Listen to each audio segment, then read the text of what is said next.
All right, we're back again with another episode of Roofer Reflections. I'm really excited to have Ron here. Ron, thank you for making the time.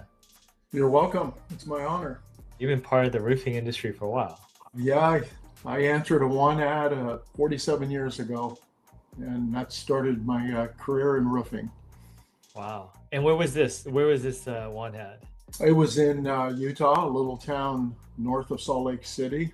Been living there for a couple of years, transplanted from Southern California, and I was working a government-funded job, and the funding ran out, and I had to find a job, and I thought, well, I'll go look at the classifieds, and that's how it all started, and had no idea it was going to end up like this. What were you doing within the roofing industry in the very beginning? I was a grunt laborer helper on a crew of 3 guys. I was the new kid on the block, and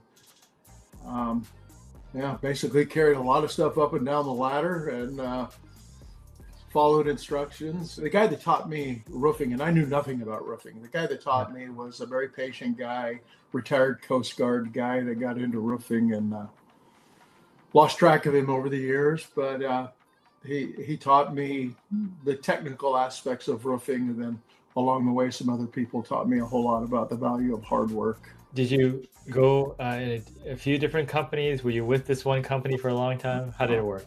I was with them for 17 years. They were kind of an interesting blend. They were a tile manufacturer. Well, they still are a tile manufacturer that also installed their own product. I worked for them for 17 years, a family-owned business, good business, solid business, but I wasn't of the family, and I knew eventually when I was done being a good racehorse, they'd put me out to pasture. So I started looking at options to go into business for myself, start my own company. 17 years is a long time to be in one company, one industry. What made you stay? I guess because that was my roots in the roofing industry, was with that company. Like I said, they're still around. I was loyal to them, and they were loyal to me for a long, long time.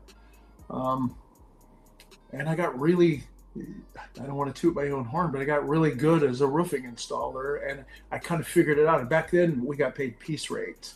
So rather than getting hourly, the more you produce, the better you got paid. And I made some really good money, 30 years ago. It was a good fit. It was kind of like being my own boss. I did work for another company, but I ran my own crew and had a lot of autonomy, and it felt good. Yeah. And what was the process of, deciding, the business and when to go and setting it up? It was a family-owned business, and I could see sons coming up through the ranks and some in-laws, and I could just kind of see a shuffling of the management, and I didn't see where I fit in. And I had a couple of people, other subcontracting trades out on job sites, say, why are you doing this for yourself? You really ought to look into starting your own business. And I was scared. I don't come from a business background. My father was a truck driver. My mother was a waitress. I mean, we had no business backgrounds, and I was scared. Some mentors, some friends kind of walked me through the process and said, you can do this. You bring a good product to the table, just, go out and do it. It was the winter time. It was slow. It was in Utah. It snows a lot. It was the winter, and it was slow. And I thought, I'm going to kind of look into licensing and what it takes, and decided I'm going to do it. And I really just kind of went. It wasn't a weaning away process. I just left and never looked back. So you had the business in Utah, and I think you have a business in Hawaii now too. How did that come? Well, the company I worked for years ago when I was on the roof was approached, and they were based in Utah. They were approached by the LDS Church, the Mormon Church, and said, hey, we'd like you to install tile on our roofs. We're tired of these shingle roofs wearing out after 10 or 12 years in the hard Utah winters and the hot sun. And so we started doing tile roofs for the church. I installed a lot of roofs on Mormon churches all over the Western U.S., probably 500 or 600 of them in my career. When I decided to go on my own, I approached a lot of the general contractors and said, hey, I'm doing this for myself now. would you let me bid on these chapels?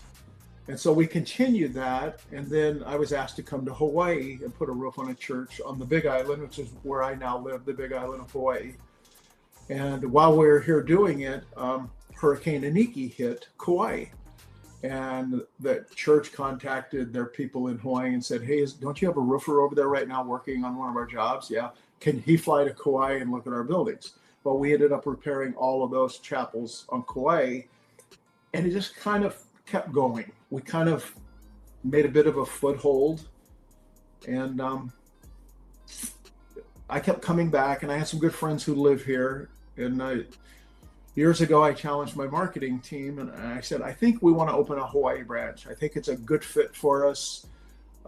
We fit in, and I think we would be successful. So my marketing team contacted a bunch of general contractors and architects on the Big Island. We marketed ourselves to the Big Island. We flew over here, my salesman and my marketing director. We spent, I think, 6 days, and we went home with like almost $3 million worth of contracts. And this was 22 years ago. That was a lot of work 22 years ago for a week.